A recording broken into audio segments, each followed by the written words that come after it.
At one point, the most powerful empire on the planet was ruled by slaves. And I don't mean that symbolically or in some kind of theory. I mean legally and completely by design. This is the story of the Ottoman Empire and how they built this incredible system of power, a system unlike anything else, by putting enslaved people right at the heart of their government, their army, and even the Sultan's own family. You know, when you think about a great empire, what comes to mind? Probably a powerful nobility, right? A class of lords and landowners just passing power down through the generations. Well, that's not what was happening here. Not at all. All right, so if it wasn't the nobles, maybe it was a group of rich merchants.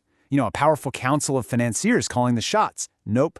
The Ottomans deliberately designed their entire system to make sure no independent power base like that could ever take root. Instead, all the levers of power, we're talking the army, the entire government bureaucracy, even the Sultan's own family, they were all controlled by people who were, legally speaking, his personal property. They were slaves, and this wasn't some weird quirk or an accident of history. I mean, that sounds completely backwards, doesn't it? Why would you build a massive, powerful state on a paradox like that?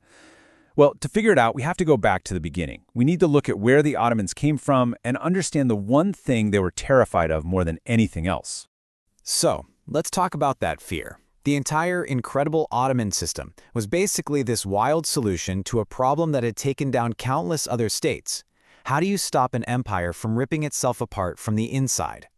You see, the Ottoman state was literally born from the rubble of a collapsed empire. Back in the 13th century, the Mongol invasions just shattered the old Seljuk Empire. And here's the key. It didn't fall because it was weak or poor. It fell because power was split up between way too many rival nobles. So when a real crisis hit, the whole thing just fractured. And the early Ottoman leaders learned a massive lesson from all that chaos. They saw that divided power, fragmented power, was the single biggest threat to their survival. They decided that any rival power centers, whether it's big noble families or powerful regional lords, were an existential threat. And their solution was truly radical. They figured, okay, power has to exist, of course, but what if it never belonged to anyone? What if the only person who truly held power was the Sultan himself? And the mechanism they came up with to make that happen was a very, very unique form of slavery. Okay, so right off the bat, we need to get our modern ideas of chattel slavery out of our heads. This was different. The Ottoman Kul system, as it was called, wasn't really about labor. It was a political tool. It was all about engineering absolute loyalty. Think about it. In this system, a slave had no powerful family name, no land they inherited, no independent network of allies. Everything they had, their rank, their money, their life itself, was a gift directly from the Sultan. And that total, utter dependence, that's what made them the perfect raw material for a completely loyal ruling class.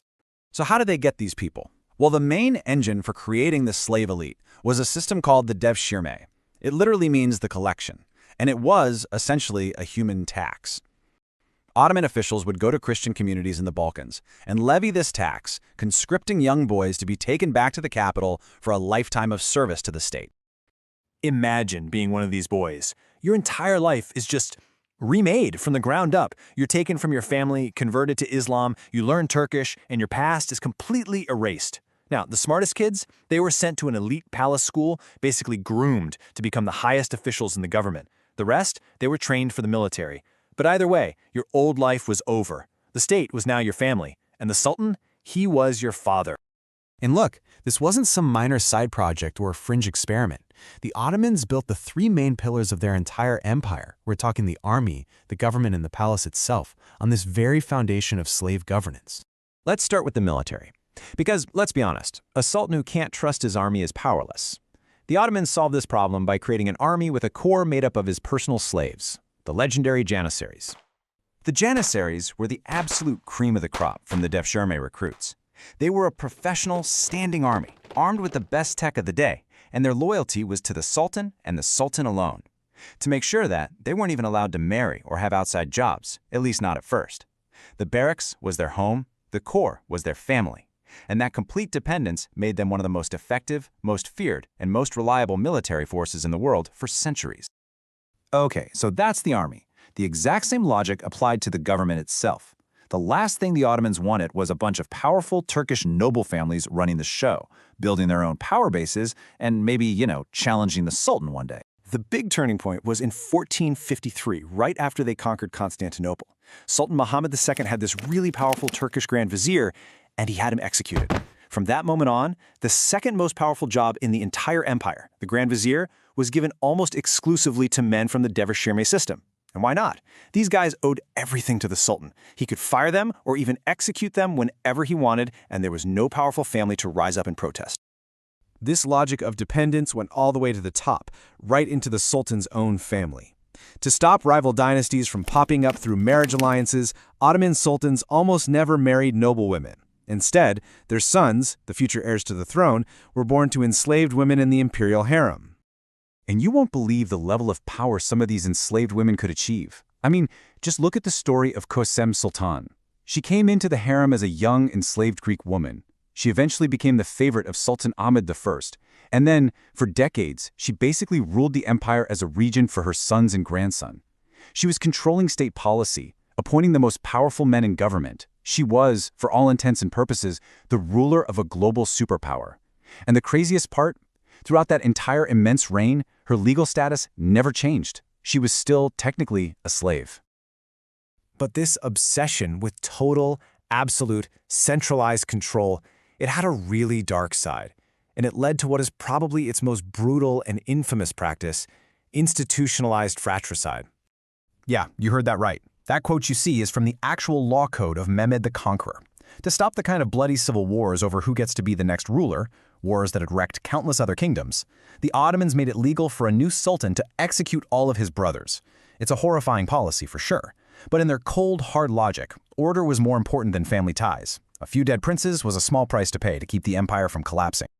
And for centuries, this incredibly brutal, incredibly strange system, it actually worked.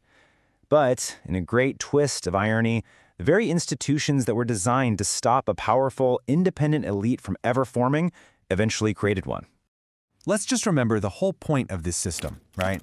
It was designed for one thing, to guarantee total dependence on the Sultan. Power was supposed to be a loan, not a possession. Loyalty had to be absolute. And nothing, absolutely nothing, was supposed to be hereditary. But what happens over time? The Janissaries got so powerful that they started to rewrite the rules. First, they demanded the right to marry. Then, they started demanding that their own sons be allowed to join the corps, completely bypassing the whole devshirme system. And just like that, they had become a powerful, self-interested military class, the exact kind of entrenched power group the system was designed to destroy. You can kind of chart the downfall. It really started around 1566, when they won the right to marry. By the 1600s, they were the ones calling the shots, making and breaking sultans who threatened their power. The whole system had turned upside down. The slaves had become the masters. And it all came to a bloody end in 1826, when Sultan Mahmud II finally had enough and used modern cannons to literally blow the Janissary barracks to pieces, destroying the core once and for all. When you step back and look at it, the Ottoman system was just a work of astounding, if ruthless, ingenuity. For hundreds of years, they solved that ancient problem of internal collapse by building their empire on this wild paradox that you should give the greatest power to people who legally have none at all. And for a long time, that foundation made their empire one of the most stable and powerful in the world. But the story of the Ottomans leaves us with a pretty powerful question about the nature of power itself. What happens when a system that's engineered for total control finally loses control of itself? It seems that even the most clever systems can fall apart when the tools of power start to think they're the masters.